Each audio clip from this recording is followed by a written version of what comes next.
दोनों में काम आएगा। एक बात साफ समझ लें, हर स्लाइड एक सवाल है और हर फैक्ट एक नंबर। यहां चूक की कोई गुंजाइश नहीं है। सबसे पहले और सबसे जरूरी, इसका आदर्श वाक्य, सेवा, सुरक्षा, सहयोग। ये सिर्फ दीवार पर लिखने वाला कोई नारा नहीं है। नहीं, ये वो फलसफा है जो फील्ड में आपके हर एक एक्शन की बुनियाद बनेगा। सेवा किसकी? जनता की। सुरक्षा किसकी? राष्ट्र की। और सहयोग? सिस्टम के अंदर। इस बात को गांठ बांध लीजिए। तो हमारी ये पूरी ब्रीफिंग इन 5 हिस्सों में बटी है। पहला, नींव यानी कानून और फलसफा। दूसरा, ढांचा मतलब कमांड स्ट्रक्चर। तीसरा, बल, हमारे लोग और उनकी ट्रेनिंग। चौथा, दिमाग, इंटेलिजेंस और सबूत। और पांचवा, इसका नर्वस सिस्टम यानी मॉडर्नाइजेशन और टेक्नोलॉजी। इन पांचों को समझे बिना पूरी तस्वीर कभी साफ नहीं होगी। तो चलिए शुरू करते हैं। तो सबसे पहले बात करते हैं नींव की, यानी कानून और फलसफे की। देखिए, किसी भी फोर्स की असली ताकत उसके कानूनी आधार में होती है, और हम यहाँ यही देखेंगे कि कैसे हरियाणा पुलिस ने गुलामी के दौर के कानूनों से निकलकर एक मॉडर्न सर्विस बनने का सफर तय किया। अब ये स्लाइड बहुत बहुत जरूरी है।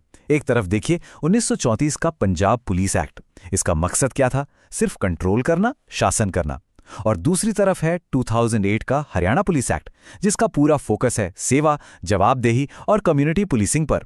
यह सिर्फ कानून का बदलाव नहीं था, ये सोच का बदलाव था, एक शासक की भूमिका से निकलकर रक्षक की भूमिका में आने का। और इन 2 तारीखों को तो दिमाग में बिल्कुल छाप लीजिए। 2007 ये वो साल है जब एक्ट विधानसभा से पास हुआ, और 2008 जब ये पूरी तरह से लागू हुआ। इम्तिहान में ये सवाल अक्सर फंसाता है, तो याद रखिए, पास हुआ 2007 में, लागू हुआ 2008 में। सिंपल। चलिए अब आते हैं दूसरे पिलर पर, यानी इसके ढांचे पर। इसका कमांड स्ट्रक्चर कैसा है?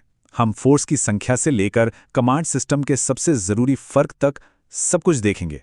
जरा इस चार्ट पर नजर डालिए। 1966 जब हरियाणा बना था, तब फोर्स की ताकत कितनी थी? सिर्फ 12,165। और आज हम 72,000 से ज्यादा हैं। ये सिर्फ एक नंबर नहीं है, ये दिखाता है कि इन सालों में राज्य की आबादी, इसकी परेशानियां और सुरक्षा की जरूरतें कितनी बढ़ गई हैं। अब ये एक बहुत ही टेक्निकल लेकिन जरूरी पॉइंट है। जिला सिस्टम में होता है डुअल कमांड, मतलब एसपी और डीएम दोनों के पास पावर होती है। लॉ एंड ऑर्डर की कई पावर डीएम के पास होती हैं। लेकिन कमिश्नरेट सिस्टम में मामला अलग है। यहां होता है यूनिफाइड कमांड, मतलब सारी पावर एक हाथ में पुलिस कमिश्नर यानी सीपी के पास। मजिस्ट्रेट की पावर भी उन्हीं के पास होती हैं, जिससे फैसले बहुत तेजी से लिए जा सकते हैं। तो फिलहाल राज्य में 5 पुलिस कमिश्नरेट हैं।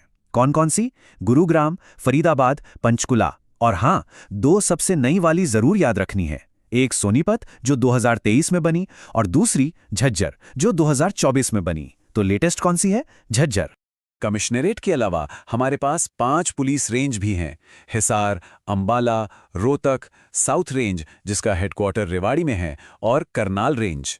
और अब यहां एक गोल्डन रूल आता है जिसे कभी नहीं भूलना है। जो जिले कमिश्नरेट बन गए हैं वो किसी भी रेंज का हिस्सा नहीं होते। वो आज़ाद हैं और सीधे डीजीपी को रिपोर्ट करते हैं। ठीक है, अब बात करते हैं फोर्स की असली रीढ़ की हड्डी की, यानी हमारे आर्म्ड बटालियन और वो ट्रेनिंग सेंटर जहां हमारे जवान तैयार होते हैं। सोचिए, 1966 में हमारे पास हरियाणा आर्म्ड पुलिस यानी एचएपी की सिर्फ 2 बटालियन थीं, सिर्फ 2। और आज हमारे पास 5 बटालियन की ताकत है। ये सिर्फ नंबरों का खेल नहीं है, ये राज्य की किसी भी इमरजेंसी से निपटने की ताकत में एक जबरदस्त उछाल है। और ये 5 बटालियन तैनात कहाँ हैं, ये भी देख लीजिए। एक अंबाला में, एक हिसार में, और 3, जी हां, 3 बटालियन मधुबन सेंटर में रखी गई हैं। इसका मतलब क्या हुआ? इसका मतलब यह है कि मधुबन सिर्फ एक ट्रेनिंग सेंटर नहीं है, बल्कि एक बहुत बड़ा ऑपरेशनल हब भी है। अब जरा ट्रेनिंग एकेडमी के सफर पर एक नजर डालते हैं। 1966 में इसकी शुरुआत हुई नीलोखेड़ी से, फिर 1970 में यह मधुबन शिफ्ट हो गई, 1976 में इसे कॉलेज का दर्जा मिला, और आखिरकार 2002 में ये एक पूरी पुलिस एकेडमी बन गई। ये एक सफर है जो हमारे प्रोफेशनल बनने की कहानी बताता है। तो मधुबन के अलावा हमारे पास भुंडसी, सुनारिया और हिसार में भी ट्रेनिंग सेंटर हैं। और हाँ, इस बात को खास तौर पर नोट कर लीजिए, हिसार में एक डेडिकेटेड विमेन ट्रेनिंग सेंटर भी बनाया गया है। ये दिखाता है कि फोर्स में महिलाओं की भूमिका कितनी अहम हो गई है। चलिए अब बात करते हैं ऑपरेशन के दिमाग की, यानी वो खुफिया कम्युनिकेशन और फॉरेंसिक नेटवर्क जिनके बिना आज की पुलिसिंग चल ही नहीं सकती। अब इस स्लाइड पे पूरा फोकस चाहिए। ये हमारे वायरलेस नेटवर्क की बैकबोन है और मजे की बात क्या है, इसका मेन एंटीना हरियाणा में है ही नहीं, ये हिमाचल प्रदेश के सराहन में है। वहां से सिग्नल हरियाणा की 2 पहाड़ियों पर भेजा जाता है, एक भिवानी की तोशाम हिल पर और दूसरी रेवाड़ी की टाकड़ी हिल पर। यह है ज्योग्राफी का शानदार इस्तेमाल। तो अब सवाल ये है कि ये सिग्नल बंटता कैसे है। देखिए, तोशाम हिल से जो सिग्नल आता है वो पश्चिमी हरियाणा को कवर करता है, मतलब हिसार, सिरसा, रोहतक जैसे इलाके। और टाकड़ी हिल वाला सिग्नल वो दक्षिणी और सबसे ज्यादा आर्थिक रूप से जरूरी बेल्ट को संभालता है। गुरुग्राम, फरीदाबाद और यहां तक कि दिल्ली में हरियाणा भवन तक का कम्युनिकेशन भी इसी से चलता है।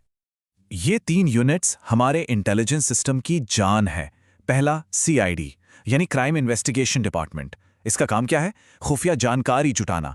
दूसरा SCRB यानी स्टेट क्राइम रिकॉर्ड्स ब्यूरो, जिसका हेडक्वार्टर मोगीनंद में है, ये क्राइम का सारा डेटा मैनेज करता है। और तीसरा FSL यानी फोरेंसिक साइंस लेबोरेटरी, जो साइंटिफिक सबूत देती है। काम तीनों के अलग हैं लेकिन मिशन एक ही है। और अब आते हैं हमारे आखिरी हिस्से पर, जो कि है पुलिस का नर्वस सिस्टम, यानी कि मॉडर्नाइजेशन और टेक्नोलॉजी, जो आज की हरियाणा पुलिस का चेहरा है। यहाँ भी 2 तारीखें बहुत खास हैं। पहली 2015, जब पंचकुला में पहला विमेन पुलिस स्टेशन खुला, जिससे महिलाओं के लिए इंसाफ पाना आसान हुआ। और दूसरी 2021, जब हर इमरजेंसी के लिए एक ही नंबर लॉन्च हुआ, डायल 112। अब जरा इस मैप को ध्यान से देखिए। ये हमारी 4 regional forensic sciences labs Bhondsi, Sunaria, Moginand और हिसार को हमारी 5 पुलिस रेंज के साथ दिखाता है। ये ऐसे ही नहीं बना दिया गया है, ये एक स्ट्रैटेजी है ताकि हर रेंज को जल्द से जल्द फोरेंसिक मदद मिल सके।